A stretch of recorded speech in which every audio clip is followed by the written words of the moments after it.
Hi guys, this is Ratchet, and we are playing Criminal Case Traveling Time, Case 23, Shipwrecked.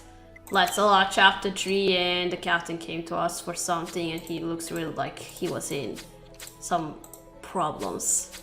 Okay. I don't think I'd ever see you again. Captain Shadrach, what happened to you? I almost drowned after we got shipwrecked.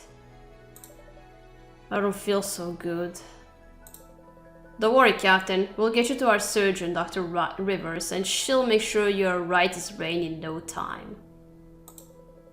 Gosh, Katrina, our ship's as captain didn't look great. Hopefully Janice will be able to fix him up. Now, back to solving our murder. We know the victim spent time by the waterfall. Let's take another look around it for clues. Okay. I get it. That's how you hunt for fish for survival. You just throw that harpoon and you see if it's caught any fish. And you throw it and not run for the fish because I think you're gonna scare them like that easily, so it's just better to throw it in the distance and the fish won't see it coming.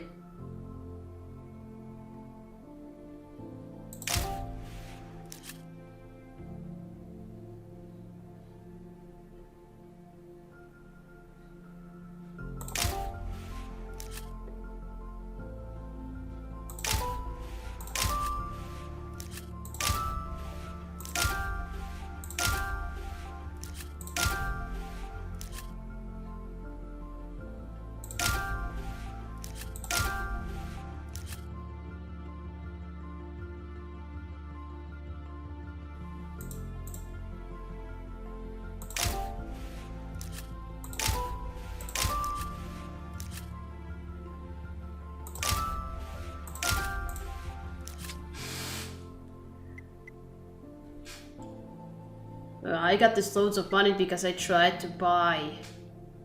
was buying it from the stars of the previous cases because I wanted to buy another pet that I unlocked in this new district, but they cost 750,000.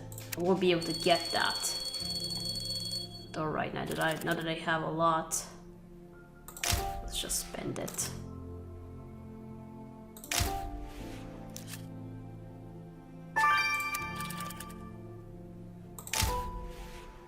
Oh, why is there a cross on the tree stump?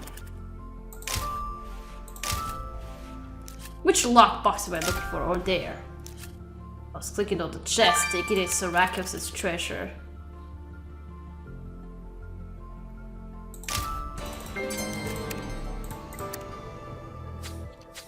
Katrina, this tree stump has a Christian cross carved on it.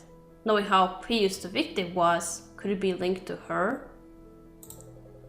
There seems to be some other stuff etched around the cross. Let's recover it. And look, this box says HSC Unsinkable on it.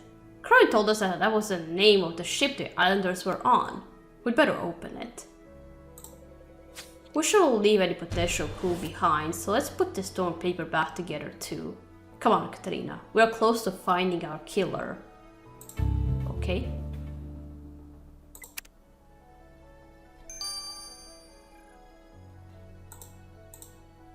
Let's collect something from the tree stump. Oh, just dusted. Just some symbols. I don't understand them.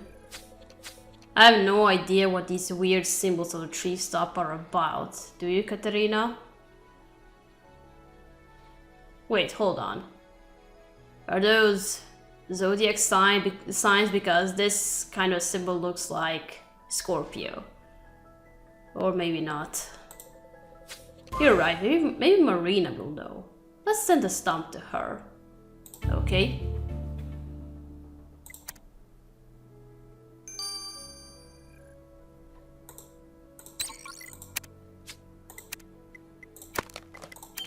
Okay, let's restore the paper. Oh, it's a sketch.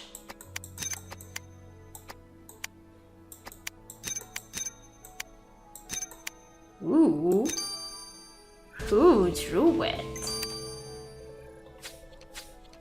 Katrina. That's a sketch of the victim bathing in a waterfall. Naked. Now look, it's signed George. So George Turbot, the ship's cook, made this drawing? But Turbot said he'd never seen the victim. He'd better have a good answer for why he lied to us. Did she knew that she was being drawn? She was being drawn. Wow. Okay, let's just unlock the box.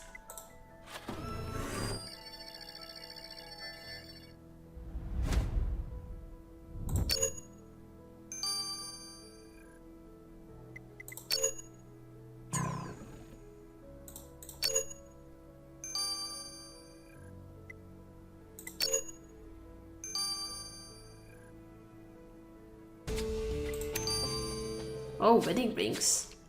There are 2 rings in this box, Katrina. They look like wedding rings, don't you think? One of them has nothing written on it, but look! MR is engraved on the other. That must stand for Miranda Rousseau. Was Miranda engaged to be married, Katrina? We can't be sure if this is related to the victim, but Miranda is her daughter, and a wedding often leads to family tension. Well, especially at this time. We need a word with Miranda, I agree. Was it the same back then? Parents choosing who are you going to marry? Anyway, let's first talk to the cook. Have you heard, Praetor Katrina? Our old captain nearly went and died by drowning.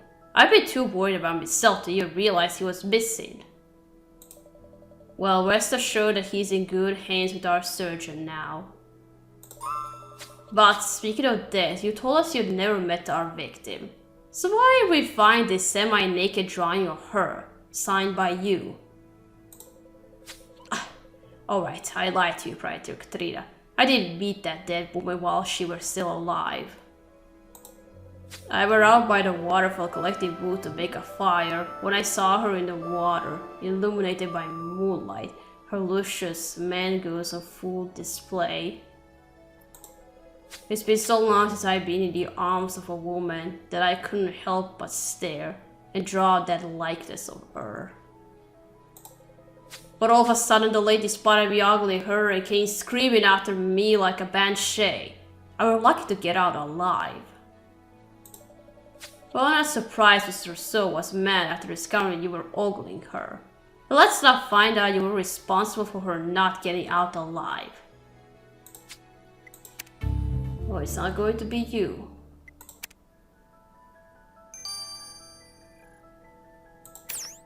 What about Miranda? Oh, hello, Praetor Katrina. I was just getting a fire started to boil some grass for lunch. You could have a sip of my coconut over there if you're thirsty. We're good, thanks. Miranda, we found what looked like wedding rings, one of which had your initials engraved on it. Are congratulations in order? Oh lordy, not at all. Those silly rings are all my mother's doing. She told me that time was thinking that it was my moral obligation to get married. But what were my matrimonial choices? A pompous old man or a blueberry roly-poly? As if. I may have the same name as Miranda in the Tempest, but it's not as though I could expect the man of my dreams to wash up on this island like hers did. But now your mother's dead, you're no longer being forced into marriage. Convenient, don't you think? How could you possibly imply that I would murder my own mother, even for my own freedom? But it could be you. What do these symbols mean? Katrina, once you're done with your murder investigation, I'd love to have a chat with the islanders. Find out what being isolated for 12 years has done to their psyche. Sure, Marina. But for now, could you tell us what those weird symbols around the cross or the tree stump were about? Ah, yes. Well, you're lucky that I did my thesis on African social anthropology, Katrina. Because that stump is covered with symbols of the ancient Mazundan tree gods. Monday's from Mazunda. She must have carved these symbols. But how is the Christian cross related to them? You said that the victim was a pious woman, correct? If history has taught us anything, it's that different religions rarely coexist peacefully together. Oh, so you think there might have been a religious dispute? Let's see if Monday can shed more light, Katrina. Okay.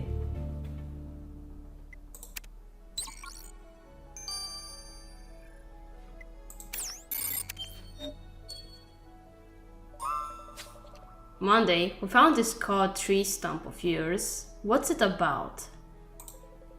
Those etchings were my way of letting out my frustrations about Evangeline. That insufferable woman wouldn't stop trying to convert me. She said I was a heathen because I continued to worship the gods of my Mazundan people. She told me I would burn in hell for it. But as it says in the Tempest, hell is empty and all the devils are here. Prior to Katrina, I have never forced my beliefs upon anyone. So what gave Evangeline the right to lord hers over me?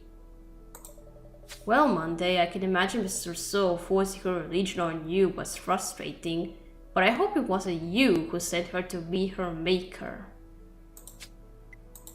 Oh, but it could be you. Well, Katrina, our victim really didn't seem like a very nice person, did she? Not only did she call Monday a heathen for worshipping her own gods, but she was also trying to marry her own daughter off against her will. Then there's the ship's cook who was caught spying on the victim while bathing. Katrina, we just need a couple more clues to figure out whether any of our suspects were driven to murder Rousseau, I agree. We can't let the killer escape on our watch, so let's take a final look around the crime scene. Okay?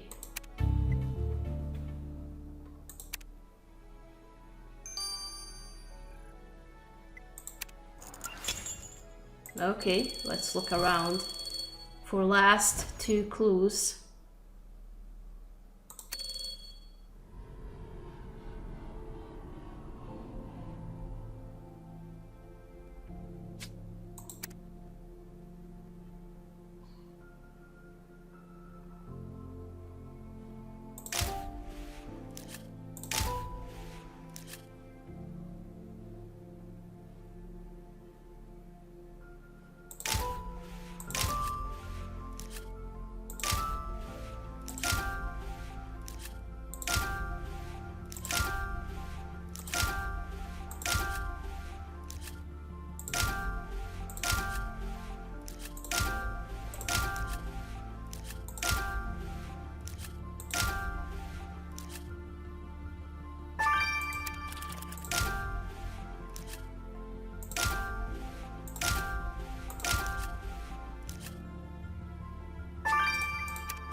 This cooker has got blood on it, Katrina. And it's empty. It must have been the one the killer was drinking from after they committed murder. Collecting those fibers left on the coconut should provide a crucial clue. And there might be something hiding in this pile of seaweed, I agree. Let's peek through it. We're hot on the heels of our killer, Katrina. I just know it. Okay?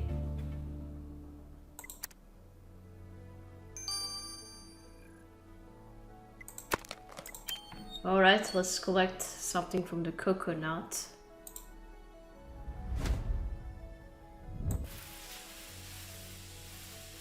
Is that hair?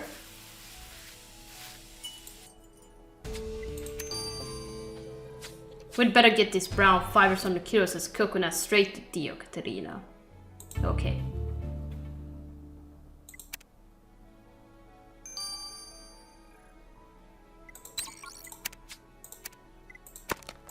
Okay, let's look through the seaweed.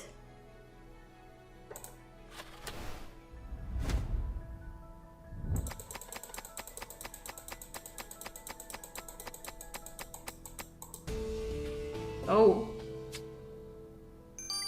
Oh, must be. Is that the tip of the spear? Oh no, it's flint. The thing you use to light the fire. Wow, what was I thinking? Because it has a sharp tip of the flint, so I thought it was from the spear. If I'm not mistaken, Katrina, this is a piece of sharpened flint hiding in the seaweed. It's got blood on it. We know that the killer knows how to make fire using a flint. They must have tried to discard their bloody fire-starting apparatus to the pile of seaweed. Let's hope Theo can find some useful evidence about the murderer from their flint. Okay. What are these brown fibers? It looks like hair to me. Katrina, I don't know about you, but all this sun and salty sea air isn't doing much for my hair. Ha, Theo, you're starting to sound like Jack. Sorry, Zara, I didn't mean to be vain. It's just that those brown fibers of the curious coconut were actually strands of human hair, and they got me thinking about mine. In any case, the psychological nature of the strands shows that it's a curly brown hair. As if your victim had straight black hair, these curly brown locks must come from their murderer. Well, Katrina will have the killer by their curly brown hair soon enough. Oh, curly hair. Okay, I think this is something new that we get on criminal case. Okay, now the flint. Theo, that flint we found in the pile of seaweed, it was the killer's, right? Yes, the blood of the flint belonged to the victim, so the killer must have handled it after murdering her. Unfortunately, almost any potential evidence had been washed off. But luckily, the flint still had many traces of the killer's DNA on it, which showed that their MC1R gene is inactive. Their MC what now? In lamest terms, your killer has freckles, Katrina. Freckles may look cute on our killer, Katrina, but not when they are committing murder. Oh no, is it Monday? Right, Katrina, we got all the evidence we need to figure out the person who murdered Evangeline Rousseau. Let's go get him.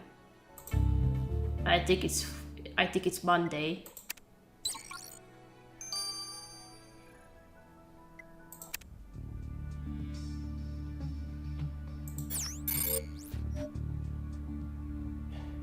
You do have curls and freckles.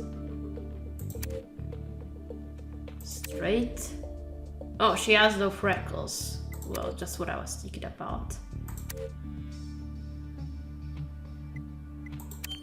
I think he came to us just so he could accuse us of murdering Rousseau because he is the one who murdered her. Is that right, Curly? He wanted to set blame on us. Curly, we know you killed Evangeline Rousseau. Why do people always blame the fat one for everything? I ain't done nothing prior to Katrina. Look, Curly, we found the death threat you said Mrs. Rousseau. Then, last night, you lay in wait for her on the beach. When she arrived, you argued, then threw the contents of the coconut you were drinking in her face and stabbed her in the neck with your fishing spear. There's no point in denying it, Curly, but what we'd like to know is why you killed her. Because I wouldn't want to eat me, prior to Katrina. Knew that was going to happen. Come again? Mr. Rousseau wanted to eat you? We may not show it, but we're all starving. There's hardly any fresh fruit, and only Monday knows how to catch the few animals left on the island. And as I told you, Mrs. Rousseau wouldn't stop blaming me for eating more than the me share of the provisions. But then one day she went one step further. At first, they were just the odd snide remark from the woman about how nutritious and delicious all meat chubby bits would taste. And then I realized that she were actually being serious. And that she were trying to persuade the others into thinking that killing and eating me was the only way to survive. You were either her or me, prior to Katrina. She gave me no choice but to kill her. Gosh, Curly, you sound like you've been through hell and back with Mr. So, but I still will give you the right to commit murder. We have no choice but to let the other islanders know what you did. Curly, how could you kill my mother? She wanted you all to eat me and you know it. What were I supposed to do? We may live in dire conditions, Curly, but we will never be so undignified as to eat another human being. Now, as the newly appointed leader of our clan, I have decided upon your sentence for murder. Curly, you are hereby exiled from our village to the barren north of the island. Monday has kindly agreed to assist you till you are able to survive on your own. I suppose that's only fair. I'll see you all in another life. Okay, you guys keep denying the cannibalism. Right to Katrina, I heard you were investigating a murder while I was recuperating from almost ending up a drowned rat. Yes, it turns out the perpetrator murdered the victim because she wanted to eat him. Cool Libby, I heard that being marooned on an island for youngs can mess with your brain, but cannibalism takes the biscuit. Let's hope you're not stuck here for much longer. I agree with the captain, Katrina, and our need to leave the island is even more urgent since we got to get to that auction in Tortuga in time. If not, the Egyptian trading company will gain access to all the trade routes, which will in turn allow the Ptolemy dynasty to end up in power in 2029. Which is why we better put all our efforts into getting rescued, Katrina. Yeah, what are we going to do now? We are not going to use a time machine. They're gonna follow us and we don't want other Captain and the other people know that we are from the future. Alright, we're gonna stop here. We're gonna continue playing in Sink or Swim number 3. So, thank you for watching. Don't forget to leave a like to this video and I'll see you again. Goodbye!